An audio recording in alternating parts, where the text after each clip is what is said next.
Olá, sou a professora Patrícia da Educação de Jovens e Adultos e hoje temos um tema muito interessante para trabalhar na nossa aula de ciências. A gente vai falar sobre o calendário. Quem aí já viu um calendário? Quem já olhou o calendário, já observou, já teve um calendário? E hoje é muito importante, é uma ferramenta que a gente usa. Mas será que vocês sabem de onde surgiu o calendário? Como ele surgiu?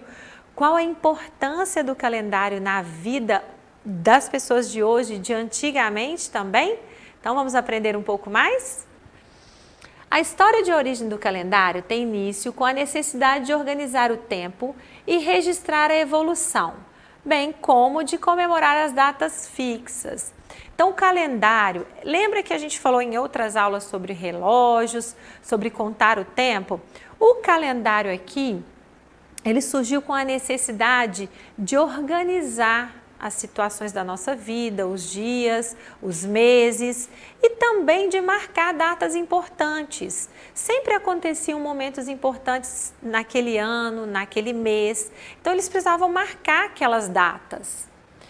Nas aulas sobre o tempo, vocês aprenderam como é importante se organizar usando essas ferramentas. Elas são importantes para nos ajudar a nos organizar.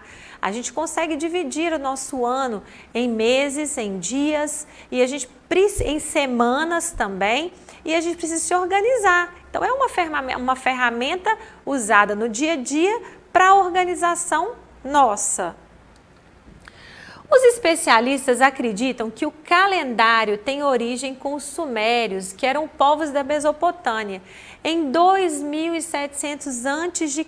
Então é muito antigo o uso do calendário, ele não é de hoje em dia. Esse formato que a gente tem hoje, que aparece para a gente dessa forma hoje, dividindo em meses, em dias, em semanas, nem sempre foi assim. Isso foi uma evolução. E aí, antigamente, ele era composto por 12 meses lunares, com 29 ou 30 dias, num total de 354 dias no ano.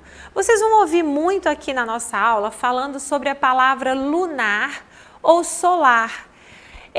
Os calendários, eles eram observados antigamente através do movimento do Sol e do movimento da Lua. Por isso, eles datavam, eles colocavam datas nesses períodos. Então, eles começaram a organizar. Daquela parte do ano, sempre chovia muito. Então, eles começaram a separar. Tem parte do ano que não chove tanto, venta muito. Eles também começaram a separar. Então, eles começavam a observar através dos acontecimentos da natureza e, principalmente, o movimento do Sol e o movimento da Lua. Por isso, nós vamos ouvir muito as palavras lunares e solares. Desta forma, não coincidia com o calendário solar composto por 365 dias. Então, olha só, eles tinham um calendário que tinha 354 dias. E hoje nós temos um de 365 dias. Vamos ver como isso modificou. Você sabia que existem diferentes tipos de calendário? Não existe só o nosso, que a gente usa aqui? Não. Várias outras regiões, outros lugares do mundo usam outros tipos de calendário para medir ou para marcar datas e anos. Vamos observar alguns. Todos foram criados para contar os dias em ordem cronológica. Cronologia quer dizer o quê? Dias, a gente fazer por sequência. Então, o ano começa, o nosso, por exemplo, em janeiro, depois fevereiro, março. Isso é uma cronologia.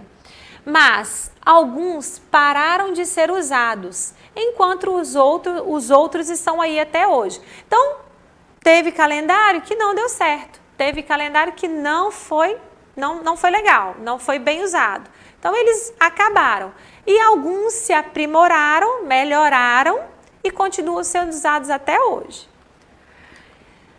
Vamos conhecer alguns tipos de calendário. Então, agora a gente vai falar de tipos. O calendário solar. O ciclo solar trazia mais dificuldade de observação, visto que as lunações, que são a observação da Lua, são mais curtas. Por isso o calendário com base solar foi o mais difícil de ser estudado. Então lembra que a gente falou de Sol e de Lua? Eles observavam o tempo que o Sol levava para dar uma volta na Terra. E o que acontecia? Isso era muito longo, era muito difícil. Então eles começaram a observar a Lua, que era um tempo menor, era mais fácil de observar.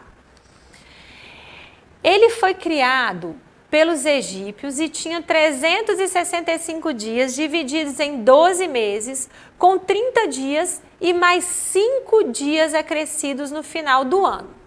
Não havia o que a gente conhece hoje de ano bissexto, que a gente depois vai falar em uma outra aula, e os meses eram divididos em 3 estações. Então lá no calendário solar, olha aqui, ó, o calendário solar, como que acontecia? Eles tinham somente a inundação, o inverno e o verão. Como que a gente consegue identificar? A inundação era o período das águas, quando tinha muita chuva, quando tinha muita água. Então era o período das inundações. Depois o período do inverno, muito frio. Então eles calculavam ali quanto tempo durava de frio e separavam aquele período. E depois o verão. O verão era o calor, muito sol. Quanto tempo durava? E aí eles calculavam e faziam uma cronologia. Lembra? Colocar em sequências? E aí está um exemplo, ó, de um calendário solar, como que era observado. Agora vamos falar do calendário chinês, outro tipo de calendário, muito diferente. Até a forma de falar sobre esse calendário é diferente. Olha só, o calendário chinês, ele é lunisolar, ele usa tanto o Sol quanto a Lua. Ou seja, ele considera tanto o ciclo solar como o ciclo lunar. É formado por ciclos de 12 anos, que tem início em fevereiro, mês, portanto, que marca a entrada do novo ano chinês. Então é diferente do nosso. O chinês começa o seu ano em fevereiro, o nosso é em janeiro. Então vamos falar um pouquinho por quê. Aqui o calendário agora, o chinês, então a gente já definiu. Uma curiosidade do calendário chinês é que eles usam animais para determinar cada ano. Então vocês vão olhar, às vezes vocês podem ouvir falar assim, pelos chineses, né? Os chineses estão no ano do rato, os chineses estão no ano do cão, do cachorro que eles falam. Então eles determinam o ano por animais, tá bom? Isso é uma curiosidade. E agora vamos para o calendário judaico, é outro tipo de calendário. O calendário judaico foi estabelecido pelos hebreus na época do Êxodo, aproximadamente no ano 1447 a.C. Nós vamos falar um pouquinho sobre essa sigla também. Também é lunisolar, Sol e a Lua, já que leva em consideração o ciclo lunar e o ciclo solar, fazendo com que os anos se alterem entre 12 e 13 meses. Então é diferente. Eles têm épocas em que o ano deles vão ter 12 meses. Outra época vão ter 13 meses. Então eles se organizaram dessa forma. Então o calendário judaico tem essa formação. É usado pelo povo de Israel há mais de 3 milênios para a determinação das datas festivas, aniversários, mortes, serviços religiosos. Então, os calendários a gente tem que prestar muita atenção. É uma organização do nosso dia a dia, além de ser marcas, a gente consegue marcar nele datas especiais, datas comemorativas ou importantes. E aí está um exemplo desse calendário, como que ele se divide. Vocês podem ver que tem janeiro, fevereiro, março, abril, tem todos os meses, mas em alguns momentos eles aparecem com 13 meses. Vamos lá então para o nosso calendário. Como que é o nome do calendário que a gente usa aqui no Brasil, que é adotado aqui? É o calendário cristão ou gregoriano. A gente vai saber por que desse nome e qual a função desse calendário no nosso dia a dia. É o calendário usado atualmente no Brasil e em grande parte do mundo. Foi criado em Roma no século VI por um monge chamado Dionísio. O monge Dionísio, ele observou o calendário, observou os períodos de lunações e ele conseguiu criar o nosso calendário usado hoje. Ó. A contagem dos anos deveria ser iniciada por um acontecimento de grande valor, de modo que, como cristão, Dionísio considerou que o ano 1 deveria ser o ano do nascimento de Jesus Cristo. Lembra que nós falamos lá nos slides anteriores, antes de Cristo e depois de Cristo. Por quê? Porque o nosso calendário toma como referência o ano 1, o primeiro ano, como sendo o nascimento de Jesus Cristo. Então a gente usa essa abreviatura, antes de Cristo e depois de Cristo, os acontecimentos. Esse calendário se tornou oficial no ano de 1582 pelo Papa Gregório XIII. Por esse motivo, também é conhecido como calendário gregoriano. Por isso o nome do nosso calendário, calendário gregoriano. Olha aí, uma referência ao Papa Gregório XIII. E ele tinha esse formato em um princípio, lá no começo, um formato diferente do formato de hoje. E hoje ele se apresenta desta forma. A gente separa os meses e cada mês é separado por semanas e dias. Podemos observar que cada calendário surgiu de acordo com uma data importante de comemoração. E não podíamos deixar de dizer que já observamos que no nosso calendário existem datas marcadas? Sim, existem datas importantes no nosso calendário que são lembradas todos os anos naquele mesmo dia. Uma curiosidade para vocês aí. A divisão dos meses do ano refere-se ao tempo em que a Terra leva para dar uma volta completa em torno do Sol. Então, por isso, o nosso calendário também leva em consideração a movimentação do Sol e a movimentação da Lua. Assim, os dias do ano foram divididos em 12 meses. Nós não temos 12 meses no nosso calendário? Com a divisão de 375 por 12 não é exata, se a gente pegar o número 365 e dividir em 12, a gente não tem o número exato. Então, alguns meses ganharam 30 dias e outros 31 dias, para ficar bem dividido. Essas datas marcadas de vermelho ou circuladas ou grifadas até, são os feriados de comemorações. Então, se a gente observar aqui, ó, o nosso calendário, ele tem uma data marcada aí.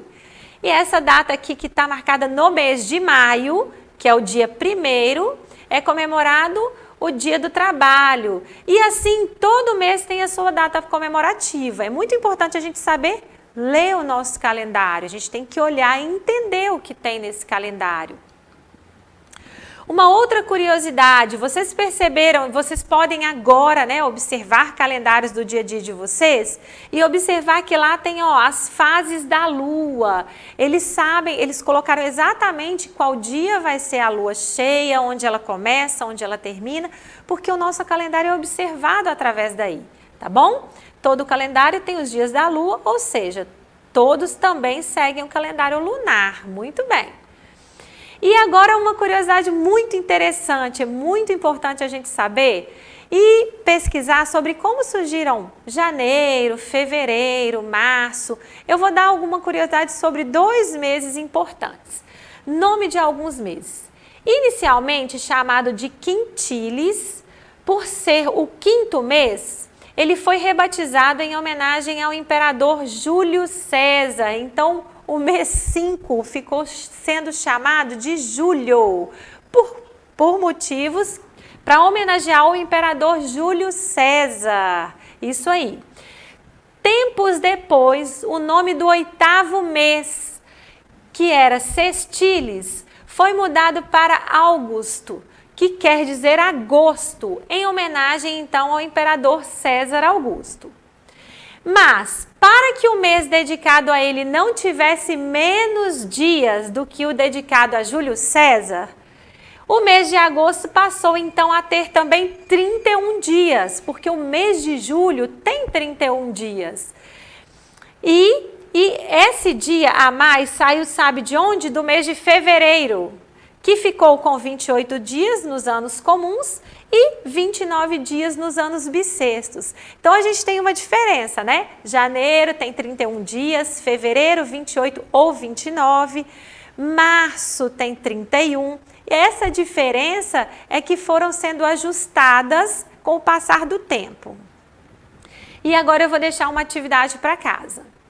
Relembrando sobre o que aprendemos na aula de hoje, escolha um mês do nosso calendário e fale um pouco sobre ele. O que você vai falar sobre ele? O que você vai pensar sobre o nosso calendário e, se possível, marcar no seu caderno. Então, você vai escolher, por exemplo, o mês de março. Quais são os acontecimentos que tem no nosso calendário no mês de março? Por exemplo, datas comemorativas importantes. Você pode colocar também alguma data da sua família que aparece naquele mês de março, né? Aniversário de alguém ou uma comemoração importante. E, além disso, observar as luas no mês de março. Quando começa a lua cheia, quando ela acaba, isso é importante, tá bom? Então, vou deixar esse trabalho para casa hoje, observar o calendário, escolher um mês. E um bom trabalho para todos vocês. Para acessar a nossa plataforma SMED-GV, basta apontar a câmera do seu celular na imagem que aparece no canto da tela. E não se esqueçam de se inscrever no nosso canal do YouTube, SMED-GV. E bom trabalho lá com o calendário, pessoal!